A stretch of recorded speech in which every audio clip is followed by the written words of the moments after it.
Hi everyone, welcome to RPA Explorers channel. I hope you all are doing good. In today's video, I'm going to show you how you can publish your new process or an existing process in RPA Hub, and also I'll be showing how you can trigger your process in RPA Hub or in an unattended mode. So let's get started with publishing it. And if you have watched my previous video, which is on send email using multiple attachment, I have already pushed a process which is called get methods. So I have my process created in RPA Hub. So this is the one which we created that day. YouTube bot process, which is YT bot process, and also I have shown how you can create your credential sets, robots and robot credentials. In today's video, I'm just going to release a new version of this process, but not the get method. Instead, I'm going to use the activity which I built in my previous video. So if needed, you can also watch that video. I'll provide the link in the description as well. So before you publish any process, make sure that you don't have any errors. So just click on this code quality check under the design tab. And here you will be able to see all the errors and all kinds of warnings. For example, currently we have 4 different kinds of error. If it is an information, you have info, warning and an error. And also you will be able to see what kind of item it is affected and where it is affected along with its comment if we have any. So currently I have 2 warning which is on the parent, process and launch app, but not in the email activity. So I'm not going to rectify those errors, as I'm going to just run only the specific activity from this given process. And also if you see, I have so many activities created in my single process, but in order to run only the specific activity, make sure you just right click on it and mark as startup. That way when you run from RPA Hub, it can directly trigger only the specific process until it is not linked to sub activities. For example, if the specific activity which is linked with this process, so let me take the process activity. So if I have a connection to the email activity, then this shows an error. So if I have any sub activity which has error in my main activity, then when you are publishing, you have to concentrate on it. As this is for a demo, I'm just going to remove it. So I'm just directly push it to my instance. So click on publish. And also I have explained all these options in my previous video and also in one of my old video called how to publish, create your bot process configurations and everything. So make sure you watch that video. So if you're doing it for the first time, just click on new package, provide your name, comments. Since I'm going to do a new version of it, you have to select your existing package and you have to provide your comment. And also make sure when you are pushing different versions of the existing package, you have to assign your bot process. So just click on it and choose the bot process you want to add and select its respective robot, and then go ahead and publish your process. So I'm just going to do a new version, select a process which is YouTube process demo. YouTube process, and I'll just give then click on publish. So it is published now. Let me click on OK. On the packages, so here if you open the package, you will be able to see all the versions you published. Currently we have 3 different versions and this is the last one which we published now. So the next step is to go to your respective bot process. Also make sure when you update your version, your project should not be in published state. Change it to in maintenance. Here just click on this search bar for a package version. So you have to search the record and select the one you want to update. Once you update and you are done with other stuffs, then click on publish. So until and unless the process is not published, you will not be able to start your process from RPA Hub. So make sure you just change it from in maintenance to published. And also I'll show you one more thing which is called code quality rules. So here in Studio we have code quality checks, right? So you can select your code quality rules. For example, when I just click on this, you can see the rules over here, and these rules which comes from RPA Hub under this code quality rules. So currently we have certain rules, and also you can see it's active or not along with its severity. So let me open the one which is active. So for example, I'll take the one which we had error, that is try catch. So, and also if you prefer that specific rule check is not needed for your current project, you can also mark it as inactive and change the severity. For example, you can move it to info or an error, and in Studio you will be seeing only the active rules whichever in RPA Hub.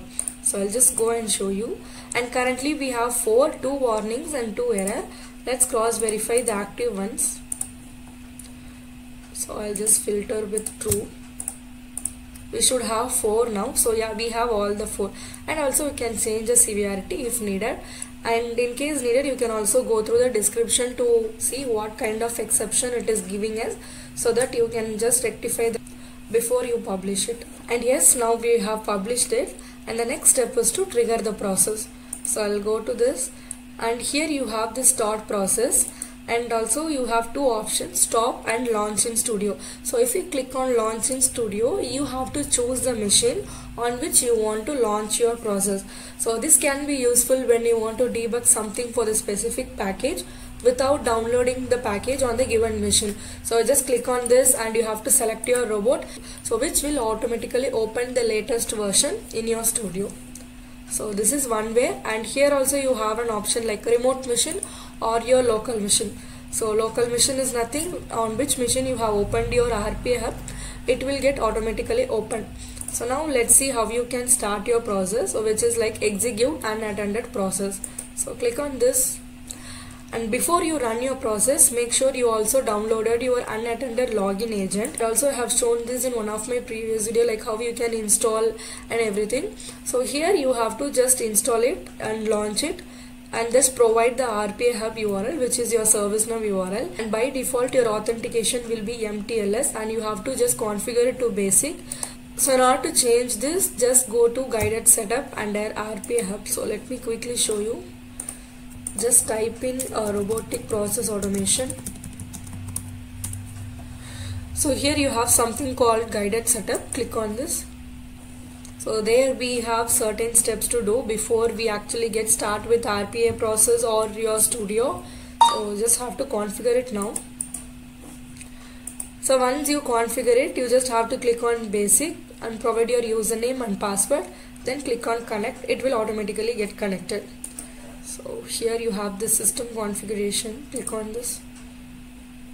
The first step, which is this custom configuration, I'm going to click on configure, and by default the application scope will be global, so just change it to RPA hub.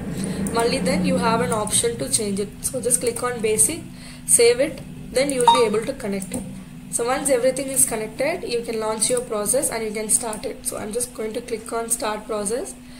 In case you have more than one robot, you will be able to see all the robots over here. As I have only one, I am just clicking on the start process. So now let's go to the process jobs and click on refresh. And also if you see, it is triggered manually by me and it is failed because the machine which I am using is currently logged in, so I cannot run my process on a logged machine. So whenever you trigger any process on any machine, make sure it is completely disconnected. Only then the bot can launch the process and run smoothly. As I don't have any other machines or any remote desktops, I will not be able to show the demo. This is how you have to trigger your process on any machine, providing the respective machine robot credentials. Okay, and also in one of my community posts, I have received this comment like how to trigger a bot process using flow, and also I have created the flow. So let me quickly show you.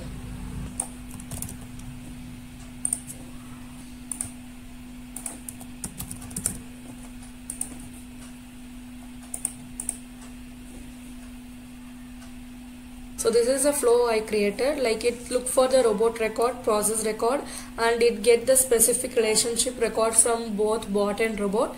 So it just execute the process only when the robot is available and the bot process is published. So I'll just quickly test it and show you the output.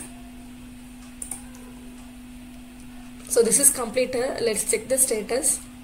The state is also complete. We don't have an error. Now let's go to the process jobs and refresh the list. And if you see, it is triggered by APA now, it is also failed. Again the same error as we have already logged into the computer, so it was cancelled. And this is how we can either trigger from RPA hub or from flow. And if you guys need a detailed step on this flow, please let me know in the comment. Be creating a detailed video as well. Also, I am planning to show how you can trigger your bot process. For example, whenever there are any new pending items in the queue, Flow will automatically trigger the respective bot process. So maybe in future I will be creating that video as well. In case you guys find this video helpful, don't forget to like and subscribe to my channel. And also if you guys have any specific use cases or any certain topic you want me to discuss, please let me know in the comment section so that I can create a topic which you people want. So yeah, thank you so much for watching this video till the end.